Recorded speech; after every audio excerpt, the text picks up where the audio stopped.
Aurélie et Adrien se sont rencontrés ici, il y a 2 ans, grâce aux rencontres proposées par SAFA, une association qui vise à accompagner les personnes en situation de handicap vers plus d'autonomie.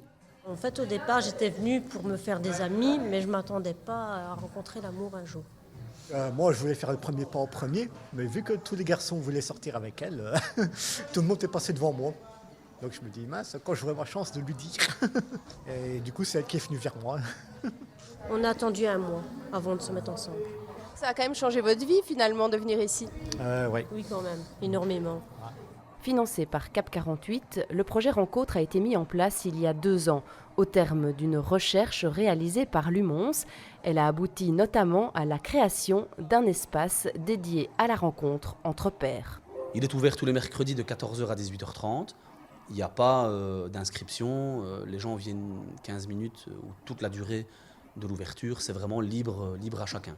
Un comité s'occupe de la gestion du projet. Il se compose de 10 membres. 6 d'entre eux sont des personnes en situation de handicap. On prépare les bars, les nourritures et tout ce qu'il faut. Et après, on fait la musique, quoi. On reste quand même 4 personnes, 4 professionnels du SAFA en soutien et on va dire en pilote du comité.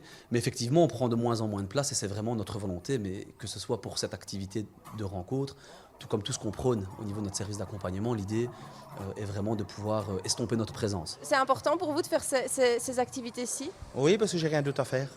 Ça valorise les gens et tout. Et si je peux aider aussi d'autres gens à se rencontrer aussi, voilà quoi.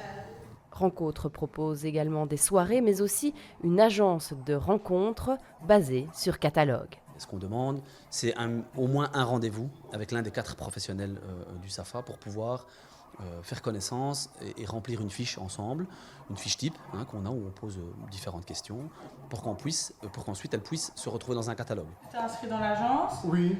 Et tu avais déjà vu les phares. Donc on a fait une phare d'amitié Et d'amour aussi. et une phare d'amour. Et toi tu es inscrit dans les deux. Oui, c'est ça. Donc voilà, là tu peux regarder. Je vais te laisser regarder à ton aise.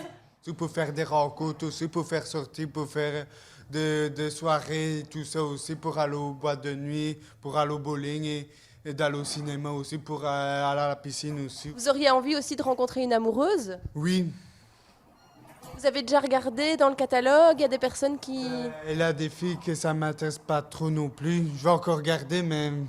Les accompagnants sont également présents pour conseiller et répondre aux questions qui concernent la vie affective. Et on peut proposer une forme d'accompagnement ou en tout cas un coup de pouce dans certaines questions et dans certaines dimensions, notamment pour rencontrer un service qui pourrait leur parler de leur vie affective et sexuelle. Moi et ma compagne, on s'est rencontrés sur Facebook. C'était facile de vous rencontrer ou pas? On a eu du mal, parce que on a eu quelques soucis, mais voilà, mais sinon ça a été à part après. Maintenant, ça fait 7 ans qu'on est ensemble, on est en ménage maintenant. Et voilà, quoi, tout se passe bien pour le moment. C'était important de vivre ensemble pour vous? Oui, parce que je me suis quand même battu à fond pour la récupérer. Parce que sa famille n'était pas facile non plus. Des histoires ponctuées de hauts et de bas, à l'image de la vie finalement, mais qui finissent bien, comme toutes celles qui ont débuté ici, dans l'espace de rencontre.